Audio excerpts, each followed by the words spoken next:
Even when you have the best products, mindset, and your clients are super happy and you're very high on energy in your business, it could be that you're simply not making enough money.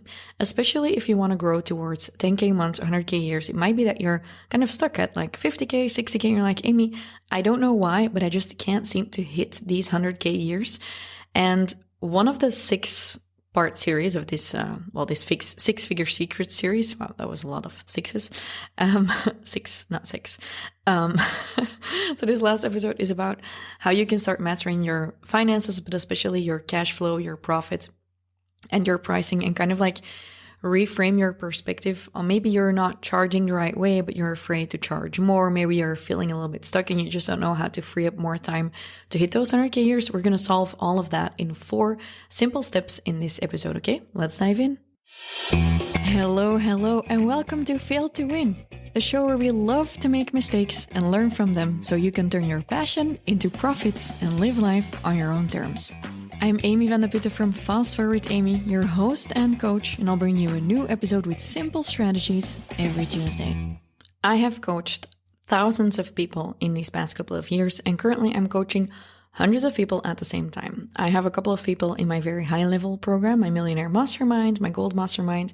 I have my Silver program where we actively work on reaching 100K a year. And I have people who are more at a beginner level. For example, they're starting up their online business. They're starting up their side hustle. So I have a lot of, how shall we say this, experience that goes throughout all of the levels. And I've made a lot of content about how can you hit those 10K months? How can you hit those 100K years? And I think personally, when I'm online and I'm looking at people's stories and all of the ads I'm getting targeted with, sometimes I'm just really sick of seeing all of it. Because I think it's kind of like in the diet industry. We all want to convince you there's a really quick fix. And everyone is trying to push their formula or their framework on you. And I do this as well, by the way. But I think if you've listened to the last couple of episodes of this 6-part series, you probably have noticed that the magic really is in the basics. And the same goes for your finances. So in this episode, I kind of just want to touch on 4 principles that are going to help you revisit what you're doing. And I want you to know that you probably don't need the next big thing. You don't need the next quick fix for your business. You probably just need to start mastering the finance basics so you can start hitting your 100K years. So let's just dive in. If you're currently feeling frustrated, I know many of my clients can't go over that 5,000 euro threshold when they start working with me. And then finally they start learning how to leverage their time, money, all of that. And it starts working out. And a really big part of that is finances. At least once every 2 months, I work with them on their finances, their rate, their value, their money mindset. And that's what I want to do with you today, but in a very rational, practical way. So the first thing you need to know, if you're currently feeling like you're just not hitting that goal, is that you kind of have to know your cash flow timeline. And if you look at a lot of small entrepreneurs, they will put their trust into their accountant's hands. And sometimes I'll ask them like, so what's happening? How's your cash flow doing? And they're like, oh yeah, I don't know. I'm waiting for the statements from my accountant. And I'm always like, yeah, but like your accountant is going to give you information of like general what was up in the last period, and they will file your taxes and stuff for you. But your cash flow, you know what's going in and out because you are paying those bills and you're making that money. And this is just apart from revenue, booked revenue, but literally what is coming in every month, what is going out, that is something you need to be tracking. Especially if it doesn't matter. If you're hitting your goals, you need to be tracking this in order to grow. If you're not hitting your goals, you definitely need to be tracking this in order to hit your goal. And what we want to track is incoming cash flow and outgoing cash flow. You can do this in a simple spreadsheet. You can do this in an app. You can do this in a system that does it for you. And I know it requires some discipline. You can do this simply by, at the end of the month, looking at your bank account, what's gone out, what's come in, or when you are paying stuff by tracking it. It doesn't really matter. But what you want to start creating for yourself is this timeline where you see, okay, I want to hit my 100K a year.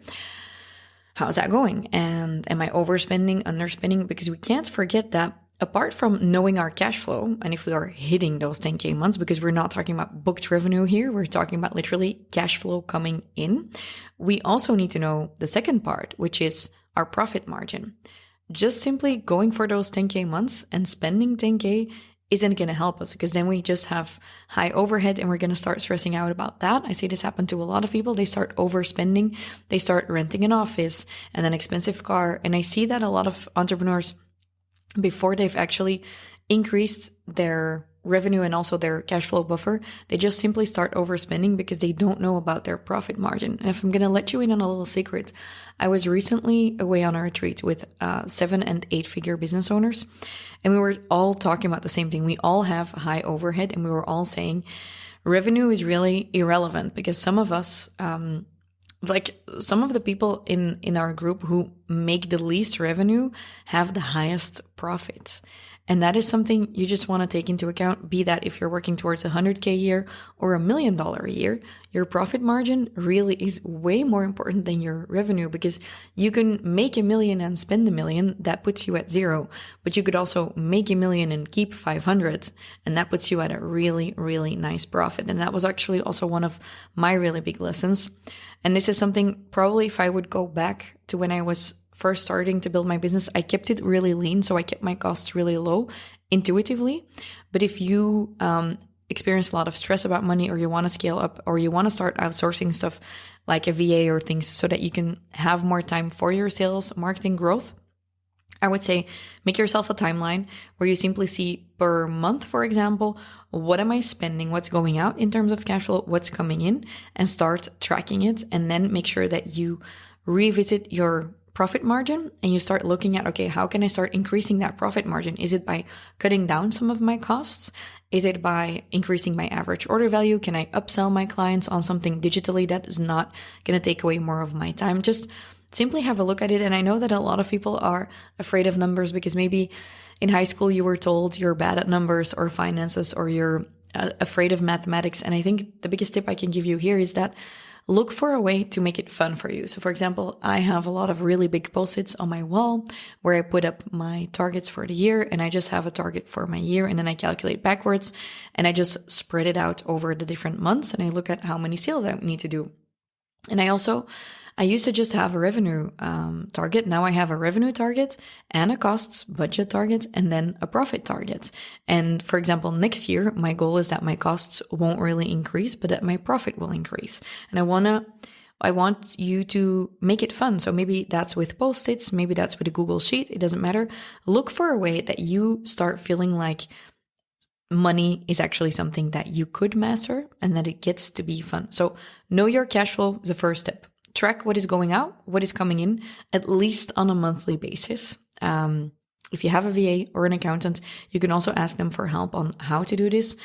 Some of the banking apps and apps have really grown in all of this. I find that a lot of the official things are a little bit too outdated, but I have asked my accountant also for a forecast. So for me, it's not just retroactively what happened, but also what's going to happen. So I know now what I'll be spending more or less in December, and that gives me a really good handle on my business, and I know how much I need to be making in order to be in the green all the time. Being in the green is the second thing that we're talking about, is that we want to increase our profit margin. We can do that by cutting down costs. There's only 2 ways to increase your profit margin. Either you cut down your costs or you increase your income. And there, I would love to invite you to look at your average order value, look at online things that you can add so that you are not just simply always trading more of your time. And that brings us to the third part of this episode, which is revisit your pricing. Because let's say you want to make 100K a year. That means on average, like, if we look at VAT and all of that stuff, let's just simplify and say those are 10K months, right? If we look at a month if we think a month has 20 work days, which is more or less the case, obviously a month is a little bit longer than 4 weeks on average, but let's just simplify for the sake of this exercise. If you want to make 10,000 a month and you have 20 work days, that means that every work day needs to be giving you 500 a day. In reality, many of us are trading more of our time than we have for a pricing that's not going to get us at 500 a day. But it gets worse, because if we're thinking that maybe 1 week a month, you might not be working, or sometimes you're on vacation with your kids, or a kid gets sick, or stuff is happening. Maybe you don't have 20 work days a month. Let's say you have, for example, 15 work days a month. Let me calculate that. Let's say we want to make 10K a month and we have 15 work days, right? We cut out 1 week on average. That means that your work day is 667 euros. Does that mean that you need to be trading all of your time for that? If you are working freelance as a consultant, this is how a lot of people stay stuck in trading their time for money. Then you would have to be performing in-house with someone or trading away all of your time in order to hit 670 euros every day. You're going to really need that 4th week of the month off. And then the next month, it starts all over again. So what I would say is revisit your pricing. If you are trading all of your time for money, is your time getting you to that goal per day? Because maybe you're simply undercharging and you can't get there. This is a simple exercise. If you look at your weeks right now and you would trade 15 of your work days for what you're doing or for the amount of sales you're doing, or I don't know, maybe you charge 50 euros per call. If you want to hit a 670 euro workday and you charge 50 euros per call of 1 hour, you would have to do 13 calls in a day. You would never survive doing that multiple days on end. And this is, to be honest, the biggest reason most people never hit the 10K months is because they are simply undercharging. Does that mean I think everyone should just start charging more? No. To be honest, I think there's a lot of people who are just simply overcharging, not communicating well with clients, and who are really just like fucking up that way. But I would invite you to start looking at different ways to supplement your income, to make your time worth more. If you're a videographer or a photographer, maybe you can start hiring an assistant to do other stuff for you so that you can work in your zone of genius.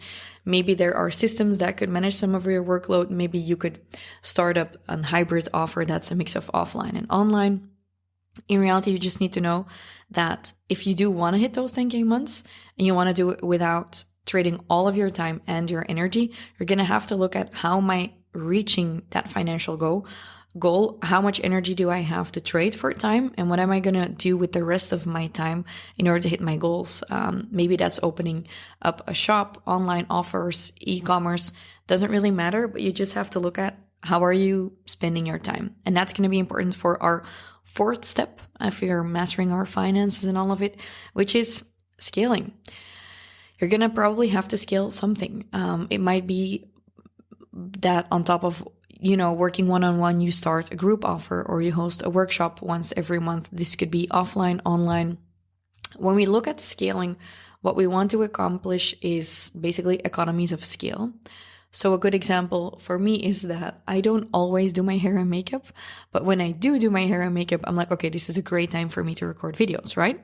Like right now, I'm sitting here podcasting. So this is a really great moment for me to record multiple podcasts because I've gotten ready, I'm prepared, I've set up my whole audio system because I was just logged out of Adobe. I had to log in again. Now that I'm here, it won't take me a lot of effort to do a second podcast. Basically, recording 2 podcasts for me is almost the same effort as only recording 1 podcast. But what a lot of people do with their offers, they create multiple offers. They have all separate clients, but maybe some of your clients are all struggling with the same thing and you could all help them at the same time. Or you could create a manual so you don't always have to, spend an hour on explaining the things to your client, but you can have them read the manual. Don't go too far into this. You still always want to make sure that your clients are really getting a great customer service journey, all of that. But as you grow, you do want to make sure that you get to increase your profits without increasing your costs, which is we're looking for economies of scale. So maybe if you're renting out equipment, might as well use it to make more from it. If you're creating something for one client, maybe you can create a template from it so that you can sell it to multiple clients. If you're doing workshops, why not, add 5 more people to the workshop? Why not also record it so you can sell the replay? Stuff like that. You just want to be looking at how can I scale without trading my time? What I see a lot of people doing is they'll get to the point where they start selling a course, for example, and then they add it as a bonus that they're giving away one-on-one calls. But then again, you have monopolized your time, and that is the exact opposite of what we want to be doing. We don't want to take away all of your time, because we take away all of your time and you're spending every day on working with clients and customers. There's not going to be any time left to scale your business. So what I would say is if you are trading all of your time, make sure you're hitting your goals. And if you're not trading all of your time. Use the remaining time to build something that's scalable. And that is what's going to get you to your 10K months. And yeah, sometimes that means we do invest in something, we take a step back, we take a while to work on stuff, to work on a course or a program that, costs us a little bit of money in the beginning because we can't trade that time for money. But in the long run, having that program set up is going to start making us more money. So what I hoped to do with this episode is basically just invite you to look at the basics. Do you actually know what's coming in and what's going out? Do you have an eye on your profit margin? If you look at what's coming in, what's going out, how much profit is there left? And do we need to do something about that? Are you maybe spending money on an office that you're not using? And is that like a proportionate really high cost compared to what you're making? Maybe it's too soon to spend money on a new car. I just think overspending is a really big problem. And I think that happens because we see a lot of entrepreneurs online do a bunch of shit and we think that that's going to make our business do better. Whereas what's actually going to make your business better is having a handle on your profit margin, looking at your pricing, making sure your clients are happy, and looking at scaling in a really smart way by, for example, investing in systems that free up time, then creating an offer that is scalable, looking for those economies of scale. So I just want to invite you to become really to master the basics in terms of the finances, because not only will this get you to 100K, this can get you to 1 million. But the reason most people never get to 1 million is because they glitched on the first 100K.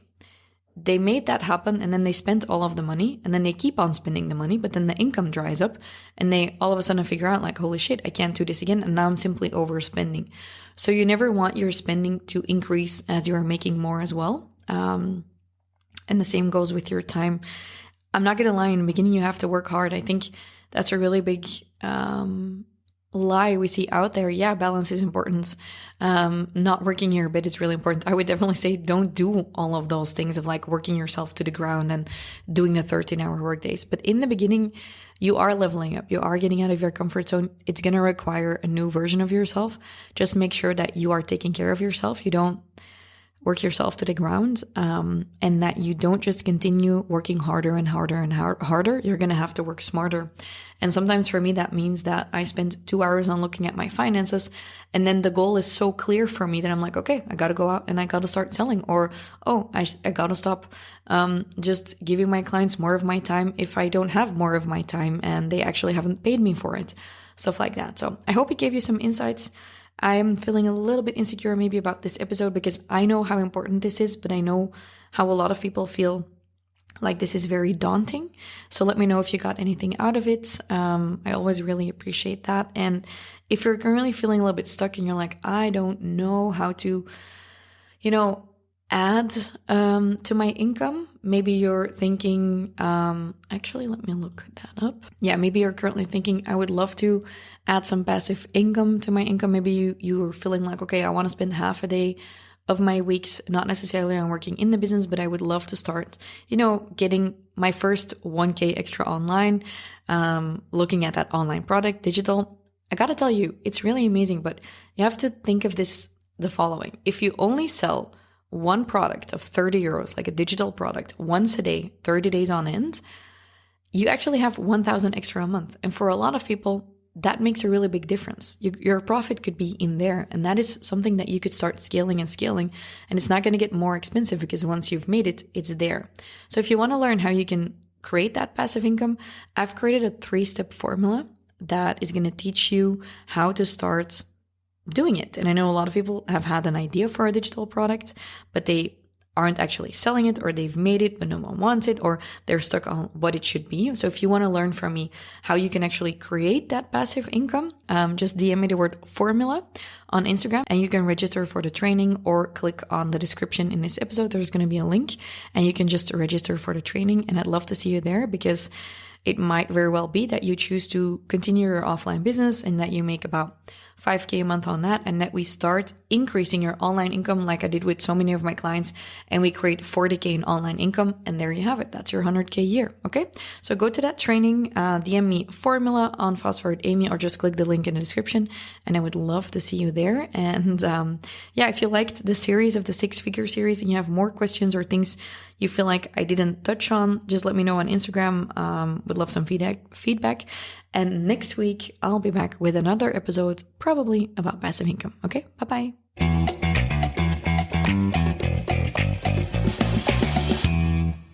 Hey, before you go, I have something really exciting to share, because in the last year, I have been lucky enough to have clients fly all over the world to work with me. I've been selling out my mastermind programs, and people have just been literally messaging me, hey, how can I work with you? And some would say that's luck, but it's actually not luck. Over a year ago, I decided to build myself a system that would allow me to be offline, plan content ahead, and just get leads and sales in every single day. And for the first time ever, I am opening this up to teach other people how they can build their own marketing machine. So this is called my authority system. And in 90 days, I can teach you how you can become the go-to expert in your sector who everyone wants to book. We're talking getting premium clients in who want to pay you in full. We're talking premium clients who pay your worth, who don't negotiate your prices. And you are finally going to be the one who gets invited to the podcasts and the events and all of that. Now, this program is only available by invitation, and spots are extremely limited. And the first people who sign up will also get